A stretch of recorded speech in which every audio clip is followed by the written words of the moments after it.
भारत रक्षा मंच की इच्छा करनी है इस देश की रक्षा, भारत रक्षा मंच की इच्छा करनी है इस देश की रक्षा, भारत रक्षा मंच की इच्छा करनी है इस देश की रक्षा। 74वें स्वतंत्रता दिवस के मौके पर दिल्ली में बीपी हाउस में भारत रक्षा मंच के द्वारा ध्वजारोहण किया गया। इस मौके पर भारत रक्षा मंच के राष्ट्रीय अध्यक्ष सूर्यकांत केलकर भी मौजूद रहे और उन्होंने इस मौके पर अपने भाषण में हिंदुओं को जगाने की बात कही कि आज भारत का स्वतंत्रता दिवस है। मित्रों, ये स्वतंत्रता दिवस कहना कहीं न कहीं विचार का विषय है। क्या ये हम स्वतंत्र हुए हैं क्या? स्वतंत्र का अर्थ है हमारा तंत्र। देश में जो भी तंत्र अभी तक चल रहा है वो विदेशियों ने दिया हुआ तंत्र है। हमारी जो पार्लियामेंट वगैरह बनी है ना, ऐसी पहले भारत में नहीं थी। भारत में तो प्रजातंत्र जो था वो तो गांव में था। ग्राम पंचायत के माध्यम से सर्वसहमति का लोकतंत्र चलता था ग्राम पंचायत के चुनावों में। हमारे यहाँ लोकतंत्र था, किंतु वो पंचायत स्तर तक कायम किया हुआ था। कभी कभी गणराज्य भी बने, किंतु प्रजातंत्र सर्वसहमति का प्रजातंत्र भारत में रहा है। 49-51 का नहीं। अंग्रेजों ने जो हमें पार्लियामेंट्री सिस्टम दिया है, डेमोक्रेसी बताई है, इसमें 51-49 वाला तंत्र है। 49 कहेंगे तो गलत है, 51 ने कहा तो वो बिल्कुल सही है। विचित्र बात है भाई, किंतु ये लोकतंत्र हमने स्वीकारा है। पंचायत व्यवस्था ध्वस्त हो चुकी 70 सालों में। अब ये मोदी जी वगैरह कुछ उसे ठीक कर ले तो कर ले, अन्यथा 49-51 के आधार पर जो चल रहा है पंचायतों में, अभी किसी भी पंचायत में ढंग से काम नहीं होता। और उनके साथ भारत रक्षा मंच के राष्ट्रीय मंत्री और पेशे से वकील ज्ञान प्रसाद ने देश में हो रहे राष्ट्रीय ध्वज के अपमान को लेकर कानून सख्त करने की बात की। हमारे हिंदुओं में एक आत्मविश्वास की कमी हो गई है। वो आत्मविश्वास इस तरह का कम हुआ है कि माननीय अटल जी ने उस आत्मविश्वास को जगाने के लिए कहा था कि मैं शंकर का वह क्रोधानल कर सकता जगती क्षार क्षार, डमरू की वह प्रलय ध्वनि हूं जिसमें नचता भीषण संहार, रणचंडी की अतृप्त प्यास में दुर्गा का उन्मुक्त हास, मैं यम की प्रलयन कर पुकार जलते मरघट का धुआंधार, फिर अंतरतम की ज्वाला से जगती में आग लगा दूं मैं, यदि धधक उठे जल थल अंबर जड़ चेतन तो कैसा विस्मय, हिंदू तन मन हिंदू जीवन रग रग हिंदू मेरा परिचय। ऐसा आत्मविश्वास। तो बंधुओं, इस आत्मविश्वास को जगाने के लिए, इस ज्वाला को जगाने के लिए, मन में एक ज्योति जगाने के लिए भारत रक्षा मंच आगे आया। भारत रक्षा मंच के जो उद्देश्य हैं, जो डॉक्टर पीके सिंघल ने अभी बताए, उनके लिए हमारे कुछ कार्यक्रम हैं। उनके लिए हमारा एक प्रक्रिया है। उस प्रक्रिया में सरकार पर विधि दबाव, मीडिया दबाव, आंदोलनात्मक दबाव हम विभिन्न प्रकारों से करते हैं। विधि दबाव में हम कोर्ट्स में जाते हैं, पीएल्स लगाते हैं, केसेस लगाते हैं, जिससे हमारी जो विषय है वो सरकार तक पहुंचे, कोर्ट तक पहुंचे, सुप्रीम कोर्ट उस पर सुनवाई करे। जो राजनीतिक दबाव है उनमें हम राजनेताओं से अपने विषयों को लेकर ज्ञापन देते हैं, अपनी विषय रखते हैं। कॉन्फ्रेंसेस हमारे हुए हैं जिसका परिणाम आप सीए के रूप में देख रहे हैं। और तीसरा है मीडिया दबाव। हम इलेक्ट्रॉनिक, प्रिंट और सोशल मीडिया के माध्यम से अपनी बात जनमानस तक पहुंचाते हैं। उसके लिए हमने कुछ कार्यक्रम भी चलाए हैं। एक आत्मविश्वास जगाने के लिए लाठी वितरण का कार्यक्रम है, ज्ञापन का कार्यक्रम है।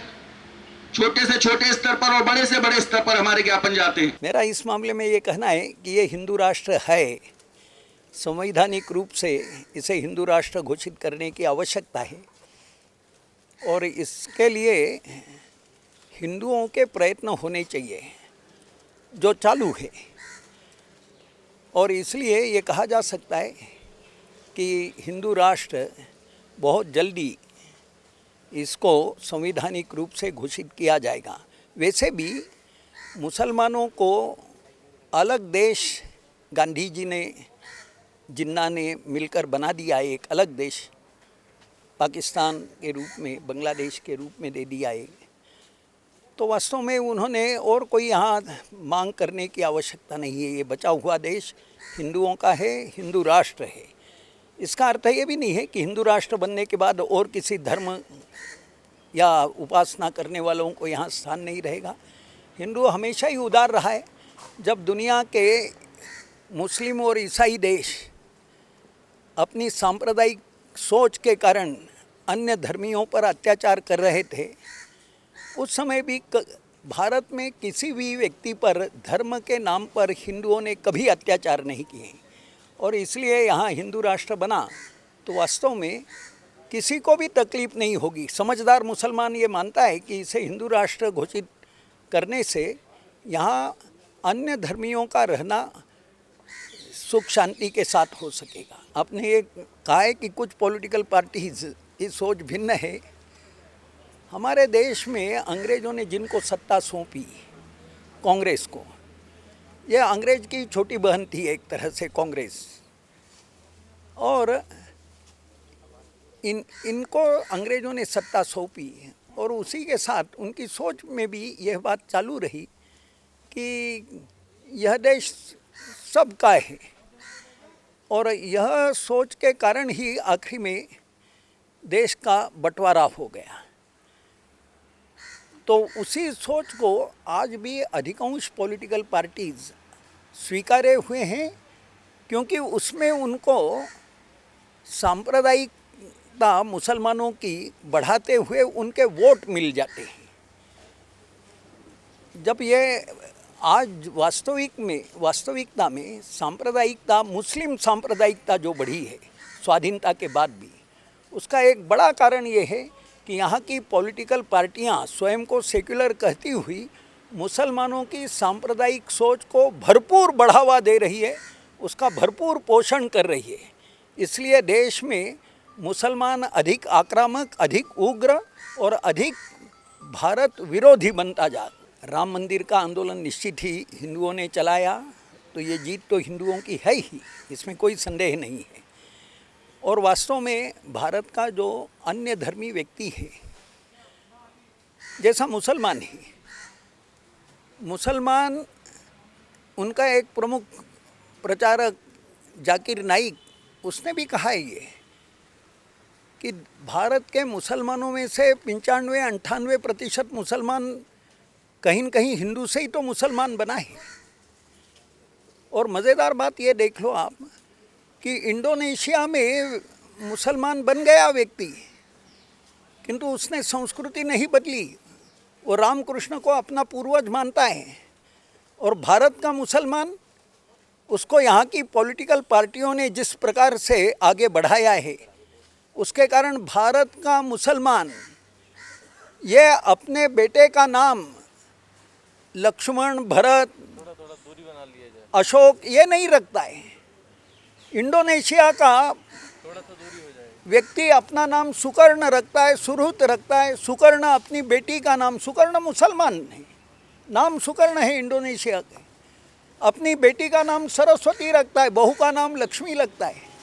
किंतु भारत का मुसलमान, आपने अभी देखा होगा सैफ अली खान करीना कपूर से शादी की, बेटा हुआ, बेटे का नाम उसने कौन सा रखा? तैमूर। कौन है भाई तैमूर? तैमूर है तुर्कस्तान से आया, भारत पर हमला किया, लाखों भारतीयों की कत्ल की जिसने। वो व्यक्ति इनका आदर्श क्या सिखाया क्या जा रहा है?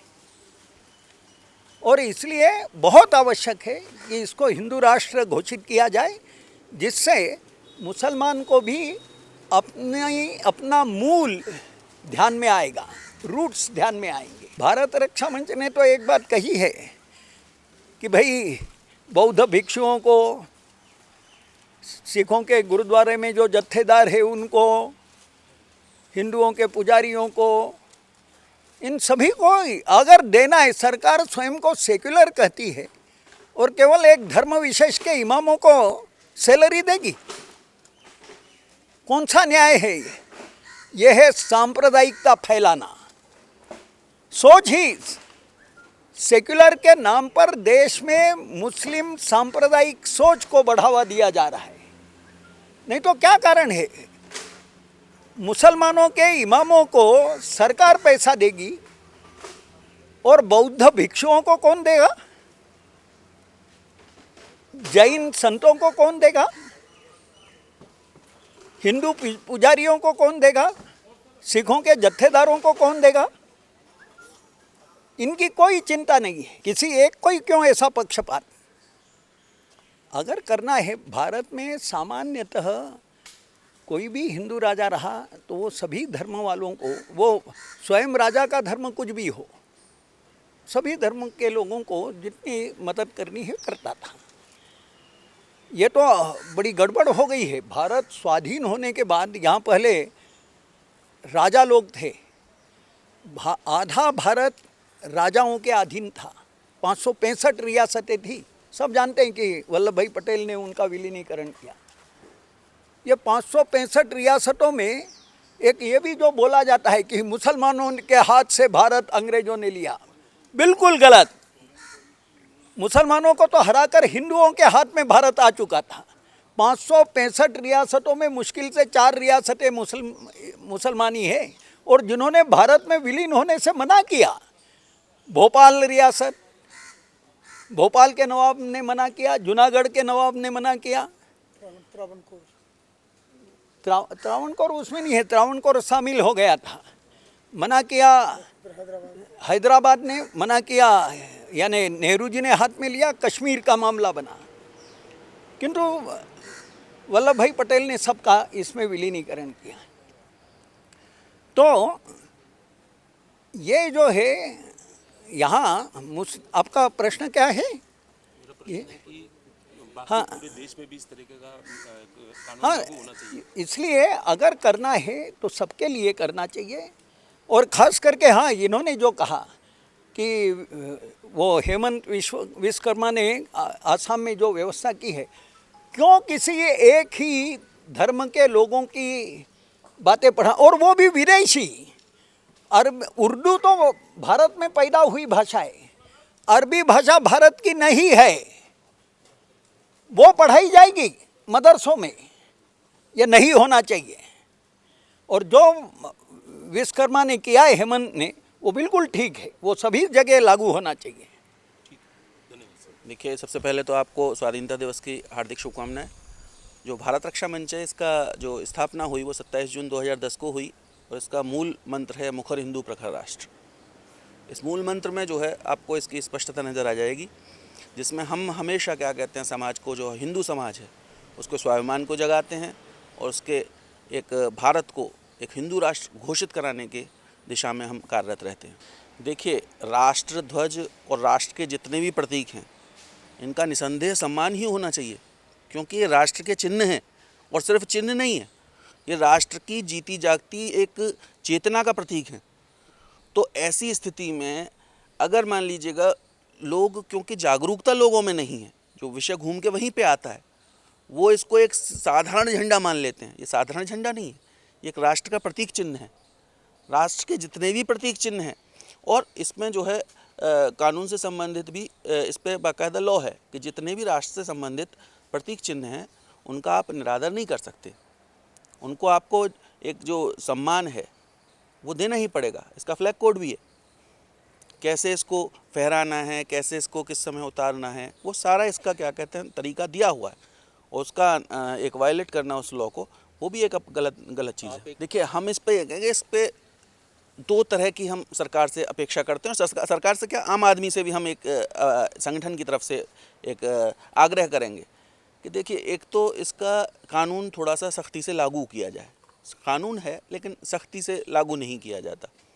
दूसरा, उससे भी बड़ी चीज़, क्योंकि कानून बनाना अपने आप में कई बार ज़्यादा इफ़ेक्टिव नहीं रहता, लोगों में उसके प्रति जागरूकता पैदा की जाए, और ये सरकारी स्तर पर, गैर सरकारी स्तर पर, NGOs के थ्रू, और ये एक मास लेवल पे ये मुहिम चले कि ये राष्ट्र ध्वज है, ये हमारा राष्ट्रीय पशु है, ये हमारा राष्ट्रगान है, ये वंदे मातरम है, ये जनगण मन है, ये सबको गाना ही पड़ेगा।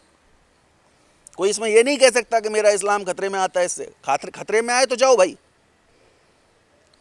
हम इसको बर्दाश्त नहीं कर सकते। एक बार अगर वंदे मातरम है राष्ट्रगीत तो उसको आपको गाना ही पड़ेगा। जनगण मन अगर राष्ट्रगान है तो आपको गाना ही पड़ेगा। ये समस्या जो है, एक इग्नोर करना, एक उस तरह की भावना रखना इन चिन्हों के प्रति, ये बेसिकली जो धार्मिक स्वतंत्रता का एक गलत रूप देश में चल रहा है उसके कारण है। यही जागरूकता है, यही इस संस्कृति के लिए हम लड़ रहे हैं। आप फिल्म में राष्ट्रगान बजने पे आप पे आपत्ति हो जाती है, ठीक है, और जब आप सुबह 5 बजे भोंपू चला देते हैं अपना, उससे आपको आपत्ति नहीं होती, जबकि वो एक वर्ग विशेष का है और राष्ट्रगान पूरे देश का है। इसके लिए सख्ती से आगे आना पड़ेगा। सरकार से मैं 2 ही इस पे बात बताऊंगा कि कानून को एक तो सख्ती से इम्प्लीमेंट किया जाए, नंबर 1।